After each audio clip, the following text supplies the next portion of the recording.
We are continuing to follow the latest on the shocking break in the case of the East Area rapist. After decades of investigating and thousands of man-hours, we found the needle in the haystack. Police say they've arrested the East Area rapist, also known as the Golden State Killer, a man that struck fear and terror throughout California. Really scary to think that someone like that lived right, bumper to bumper with me. Neighbors shocked. I figured he was long gone somewhere. Who the suspect is and what led to his capture. And a killer sentenced to death. I wish for his life to be miserable while he waits for death. Emotional testimonies from families and friends of the victims. Where the news comes first. This is KCRA 3 News at 5. He's been called the East Side Rapist. He's been called the Visalia Ransacker, the original Night Stalker, and the Golden State Killer. Today, it's our pleasure to call him defendant. An arrest in one of the most baffling and sadistic crime sprees of the 1970s and 80s. The man police say is the East Area rapist who left California citizens living in terror is now in custody. Police arrested 72-year-old James Joseph D'Angelo last night at his home in Citrus Heights. Today, here's what his home looks like. Neighbors' homes and his homes were sealed off with police tape as FBI agents, police, and detectives all gathered evidence. Investigators say he is responsible for a string of at least 12 deaths and more than 40 rapes. The crime spree stretching from northern to southern California. Burglaries, carjackings, rape, murders, and victims ranging from as young as 13 to 41 in at least 10 different counties, a vast majority here in the Sacramento region. We have team coverage for you covering all the angles of this case, from how the arrest was made to how the community is reacting. We're going to start with KCRA 3's Vicki Gonzalez, who has been talking to investigators on what led up to D'Angelo's arrest. Vicki. Golson and Edie, the moments leading up to Joseph James D'Angelo's arrest taking place just 6 days ago, culminating yesterday. It's unknown how long the 72-year-old has been living in Sacramento County, but for the investigators who devoted their entire career to the dozens of victims, today feels a deep void in justice. Thousands of hours of sleepless nights between investigators and the victims and the families and the community. Carol Daly was the lead investigator for Sacramento County Sheriffs. For more than 4 decades, the name East Area Rapist provoked fear and terror across Sacramento neighborhoods and beyond. Now retired, Daly describes a man without a name until now. It was disbelief. And then a flood of emotions came through that over 40 years I didn't realize were still there. Joseph James D'Angelo, the 72-year-old arrested in Citrus Heights, also known as the Golden State Killer. D'Angelo is accused of a violent crime spree of at least 12 murders and more than 50 rapes, beginning in Sacramento County in 1976 and spreading across the state for at least a decade. We were looking for a needle in a haystack, but we also all knew that the needle was there. District Attorney Anne Marie Schubert speaking in front of the crime lab, connecting D'Angelo's DNA to the 1978 Rancho Cordova slayings of Brian and Katie Maggiore, a 40-year unsolved double murder now turning a corner towards justice. He was very surprised by that. It looked as though he might have been searching his mind to execute a particular plan he may have had in mind. Obviously speculation on my part, but he was not given the opportunity. The culmination of agencies across California for more than 40 years working to restore safety to neighborhoods paralyzed by sinister brutality. D'Angelo's arrest, the first step towards closure. One of the victims that I talked to this morning said, for the first time, I'm going to sleep all night. Sheriff Jones also revealing that D'Angelo was a former police officer with both Auburn and Visalia police departments in the 1970s, and he believes this crime spree began while he was serving as a peace officer. He's due in court, his first court appearance on Friday.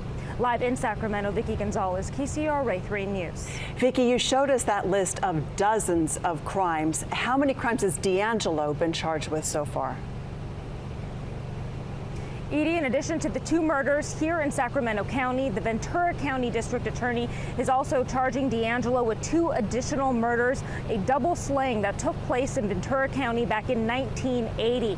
Investigators across the state are now trying to connect DeAngelo to the several murders, dozens of rapes, among other crimes they believe he's connected to. Yeah, just so much relief hearing about this arrest tonight. Vicki, thank you. And we are starting to hear from some of the victims of the East Area Rapist. One victim talked about the relief that she is feeling tonight, and she described what she went through. Yeah, her name's Margaret Wardlow. She's from San Diego. She says that she was raped when she was just 13 years old. We do want to warn you, this may be difficult to hear. I was just so defiant and did not want to have him get any satisfaction from being there. And he threatened everything with a harsh whisper, saying, "Do you want to die? Do you want to kill your mother?" And the minute you started to answer him, he would say, "Shut up, shut up, shut up." You know, so when I did answer him, when he asked me if I wanted to see my mother killed or if I wanted him to kill my mom, I said, "I don't care." And when he asked, "Do you want to die?" I said, "I don't care." And that was the only way I knew to really just put a cork in his lid and just make it to be where he didn't get any satisfaction out of his attack upon me. Wardlow says that she has never let the rape define her, and she says she feels lucky that she wasn't killed. She is very happy that police have made an arrest. Again, the East Area Rapist spread fear and terror in communities all across the state. We found footage of these women in the Sacramento area who were so worried they started taking self-defense classes in order to protect themselves. The women told our news crew they wanted to do anything they could to make sure they would not become a victim. Well, those who lived around DeAngelo in Citrus Heights today reacting to this stunning news about their neighbor as FBI agents surrounded that home. There was a flurry of activity. Some neighbors talking about how they felt during the East Area Rapist crime spree. Others talking about the shock they felt learning that he lived right next door. Terrifying to think that someone like that was living right around the corner from our family and our kids. My mother and grandmother being terrified, and my dad. I mean, it was literally just terrifying. So one guy had that big of an effect on the entire community? Not just the entire community, the entire state. I mean, it was in our churches and everywhere. Well, fear from the 70s and 80s being dredged up again today as those memories are churned up, but also there is a sense of relief. And the East Area Rapist struck many neighborhoods east of Sacramento, so news of this arrest is spreading through all those communities. Yeah, it is. KCRA 3's Kevin Oliver's been talking with others in our area who remember the sheer terror of that time. He's live for us at the suspect's home in Citrus Heights with more on that, Kevin. Edie and Golston, the surprise here felt next to where the suspect was arrested is only matched by some of the neighbors who live in the neighborhoods where the East Area Rapist attacked so many decades ago. I think they were chased out there. Peggy Schnorr remembers vague details about the double murder near her home in 1978. A young couple, Brian and Katie Maggiore, were shot and killed while walking their dog through this Rancho Cordova neighborhood at night. Schnorr said there is relief now that someone has been arrested. About time. That happened a long, long time ago. Because I was just, you know, little when that happened, so. After the killings, investigators believe the East Area Rapist moved on to Davis and the San Joaquin Valley. We was looking for a man looking suspicious, you know, walking the streets just looking suspicious. Angelo Jimenez was a teenager at the time. He said he remembers hopping on 10 speeds with his friends, searching neighborhoods for someone who looked out of place so they could collect the $20,000 reward. We would just go and wait and go on them streets down there and look and look and look. We'd make a day of it. Most of the neighbors living in Rancho Cordova at the time of the double murders have moved on. It's very strange, very strange. Yeah, like I said, my sisters, you know, my brothers and sisters, we all were living here when it happened, and so they've been texting me all morning. Schnorr was surprised not only to hear the case had finally been solved, but that the suspect was still alive and living nearby. It's a little relief knowing that, you know, now he'll have to pay. Now, many of the people we talked to today, like many of us, have so many questions like how did anyone get away with this for so long and what finally made the East Area Rapist stop for long periods of time. Reporting live from Citrus Heights, Kevin Oliver, KCRA 3 News. Kevin, just quickly, we can see obviously the crime tape still up there surrounding that home. Talk about what's happening there. Are you seeing any movement at the scene as investigators are clearly still out there? The crew is still here. In fact, we have an FBI agent. We've seen FBI agents come and go. A few of them just left a few moments ago, but you can see the 2 tents there. When you walk past them, you can see that they're going in between the garage and the backyard area. You can see that a door was open in between the garage and the backyard area. It looks like they're still processing evidence in the house, even at this hour. Kevin, thank you. And we want to give our viewers another live look. This is a different perspective of the suspect's home from Live Copter 3. Kevin mentioned those tents. You can see them very clearly also from this angle. And again, that crime scene tape still surrounds the scene. This is just day one of what promises to be a long investigation. So here's a recap of all the news that broke today on the man accused of the East Area rapist attacks. Overnight, law enforcement arrested 72-year-old James Joseph DeAngelo at his home in Citrus Heights. Officials say he is also known as the Golden State Killer and committed rapes, murders, and burglaries across the state in the 70s and 80s. He is now booked into the Sacramento County Jail. We know that a DNA match led to his arrest. The warrant for his arrest came out of Ventura County, so right now legal teams are working out exactly which agency will prosecute him and where he will be tried. Coming up on the KCRA 3 News at 6, we continue our team coverage of this breaking story. We'll be sitting down with Sacramento District Attorney Anne Marie Schubert, who will talk about the investigation of this case. That interview and much more tonight at 6. And then coming up on our news at 6:30, join us for a KCRA 3 special. We'll be talking to the lead investigator, the original lead investigator in the case, and we'll show you much more of our KCRA 3 news coverage from the case over the past 3 decades. That's coming up at 6:30 tonight, right here on KCRA 3. And again, we've been following this story since the very beginning when these first cases were emerging. You can take a look at the stories on our East Area rapist coverage over the years and get push alerts on your phone with the KCRA 3 app as the case unfolds. I told him, smile, sucker. And that's what I wanted to say. I wanted to say a whole lot more, but I'm a lady, so I didn't. Okay. The mother of Danny Oliver speaking to Luis Bracamontes directly after he is sentenced to death. The man convicted of killing 2 law enforcement officers in a crime spree back in 2014. An emotional day in court for the friends and families of the victims as they made their official statements.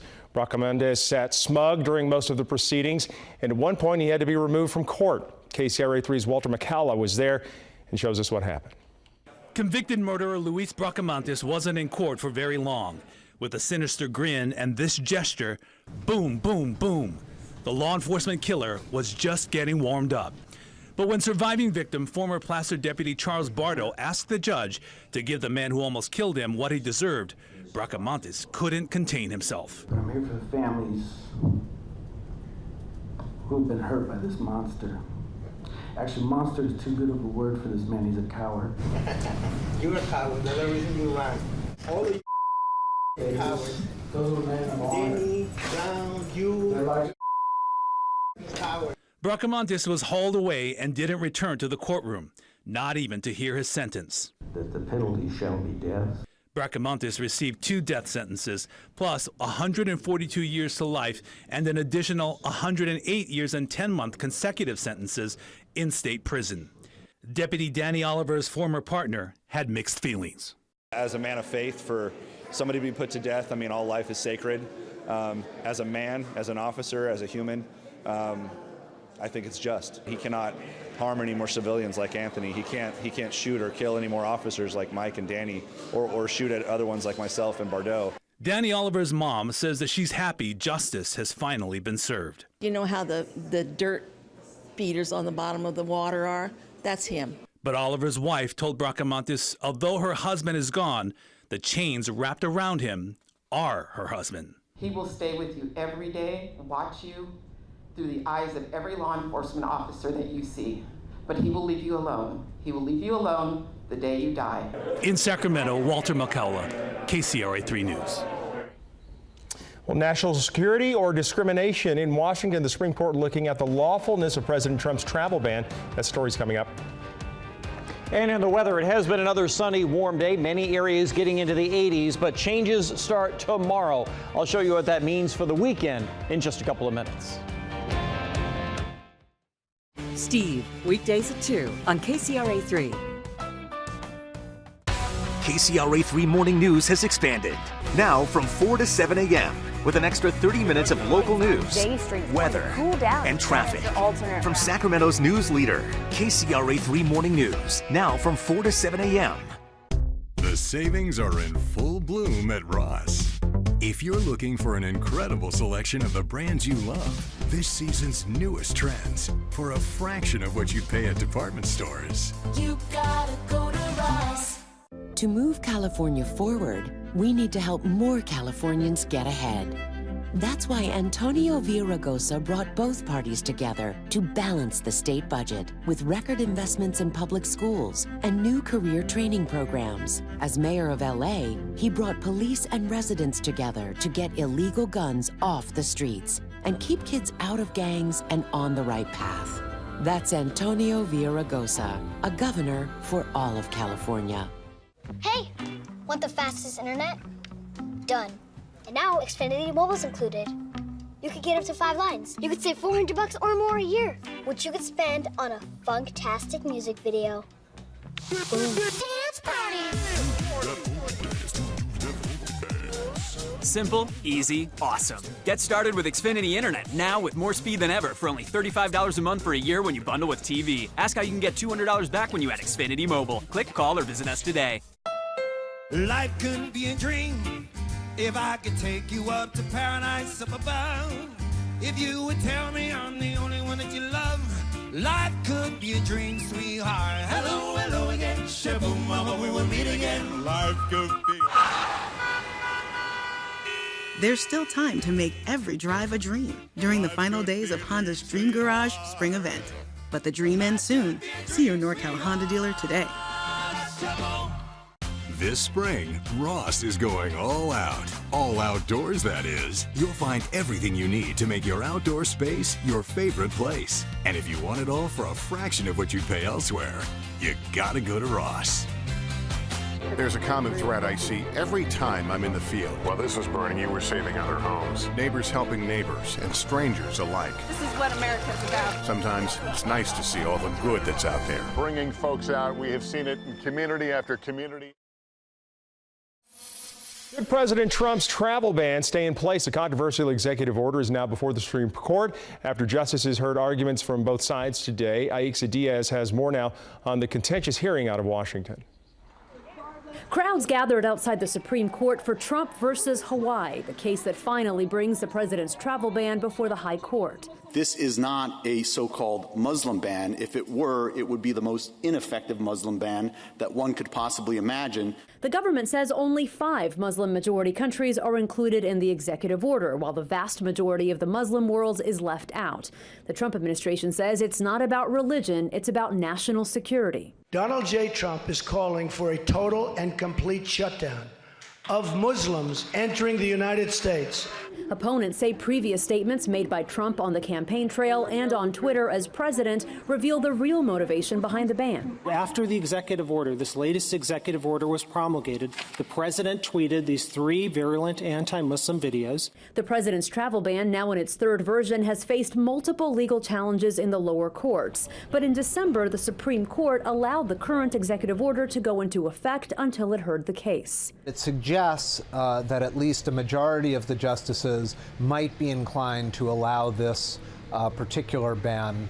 Justice Kennedy, who was often the tie-breaking vote among the liberal and conservative justices, appeared to signal support for the administration. A decision in this case is expected in June. In Washington, I'm Aixa Diaz. Venezuela and North Korea are also on the list, but those countries aren't being challenged in court. The African nation of Chad was also included in the 3rd executive order when it was first issued back in September, but the administration has since removed it from the list earlier this month, saying that Chad was cooperating with the U.S. and sharing information about its nationals. French President Emmanuel Macron addressed the United States Congress today, and he both played up his friendship with President Trump and took aim at several key points of President Trump's agenda. Macron reiterated French support for U.S. sanctions on North Korea to push for denuclearization. He also said Iran will never possess any nuclear weapons, but he warned against pulling out of the Iran nuclear deal as President Trump is considering. The French president drew repeated applause as he challenged the rise of nationalism and authoritarianism and the spread of fake news used as propaganda to influence elections. And on the issue of climate change, he bluntly claimed that humanity is, quote, killing the planet. Building a better future for our children, which requires offering them a planet that is still habitable in 25 years. I'm sure one day the United States will come back and join the Paris Agreement.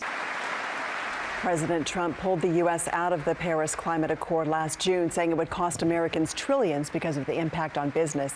During his nearly hour-long speech, Macron also urged the U.S. not to retreat from its historic and military role in world affairs. Former President George H.W. Bush's health is improving. Doctors moved him out of intensive care today. The 41st president came down with a blood infection earlier this week.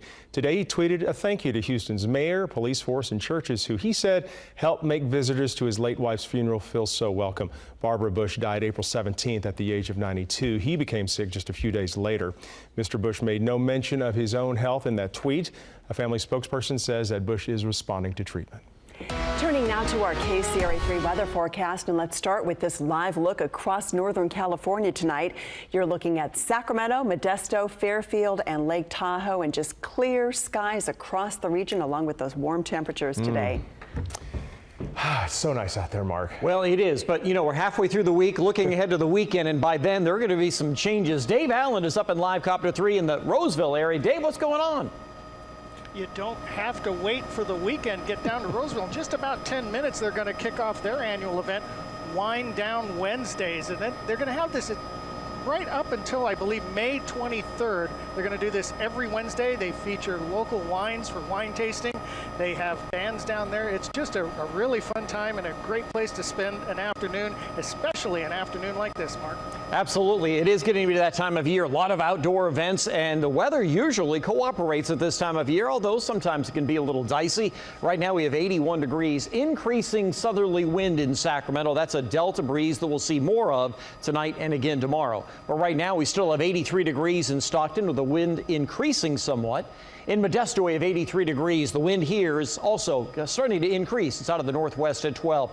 Much cooler in Fairfield. We only have 71. And here's that key wind, southwesterly at 18. That's the delta breeze that we'll feel more of tonight and again during the day tomorrow. It has been warm in Tahoe. We've been in the 70s. Right now we have 68 degrees and the wind is calm. Beautiful looking day there from Live Copter 3 with mainly clear skies. But out there in the Pacific, there is a weather system that will eventually bring us more clouds and cooler weather. Tomorrow, we'll watch the Sierra for the chance of an afternoon shower or thunderstorm, basically from about Truckee on up toward Gray Eagle, nothing on the west slope. And the valley will just have that delta breeze and a somewhat cooler day. Then during the day on Friday, we'll start with partly cloudy skies. We'll be in and out of clouds throughout much of the day as a relatively weak weather system comes inland, bringing a chance of showers to areas like Butte County, maybe even as far south as Grass Valley. And then we'll continue to be in and out of clouds into the weekend with temperatures trending noticeably lower than the last few days. We just begin the cool down tomorrow. The high Sierra will be in the 60s, and on the west slope also 60s. The foothills will be in the 70s tomorrow, down about 4 or 5 degrees from today. But Sonora will still be up to around 76, a beautiful day in Placerville with a high of 72. Coastal areas with an onshore breeze. San Francisco, a high of only 60, and will stay in the 60s in Napa. Concord and Antioch will stay in the upper 60s as well. For the valley, overnight lows will drop down to the upper 40s to around 50.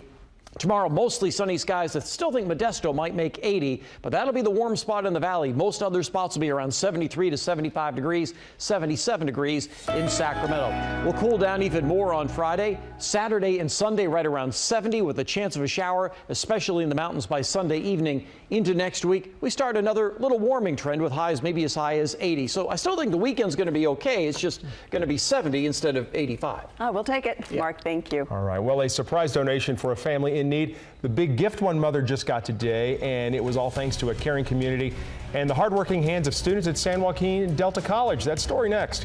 And at 6, we sit down with Sacramento District Attorney Anne Marie Schubert, who will talk about the investigation of the East Area Rapist case. We'll also be talking to one of the original investigators. Her story and much more tonight at 6, and in a special report coming up at 6:30. KCRA 3 weather brought to you by Save Our Water and City of Sacramento. Rain or shine, water conservation is a California habit. It's our thing, our style. It's just our way of life. Visit cityofsacramento.org to find water-efficient tips and rebates. Trust isn't given, it's earned. Everywhere you look, you're surrounded by headlines, often from sources you've never heard of. It can be hard to know what to believe or trust, but KCRA 3 News at 11 has been here for decades, working to earn your trust. By consistently delivering accurate information that keeps you safe and prepared. The world is always changing, but one thing remains the same. Our promise to be your trusted news source every night, every newscast. Watch KCRA 3 News at 11. It takes courage to make real change. That's Gavin Newsom, the first mayor to recognize the right to marry the person you love. The first to deliver health care to every person as a fundamental human right. Gavin Newsom took on the gun lobby and won. And Newsom balanced 7 budgets in a row without laying off a single police officer, teacher, or firefighter. Gavin Newsom for governor. Courage for a change. In living rooms everywhere, couples are at odds. He wants comfort, she wants style. But in these troubling times, there's still hope. Duo by Lazy Boy has both. Oh, wow. Combining stylish design with the power to recline. Ooh, a Bigfoot documentary. Don't ruin this. What? Anything you want to watch. Smart man. Hurry in for special financing. Introducing Duo by Lazy Boy. Live life comfortably. How do you gauge the greatness of an SUV?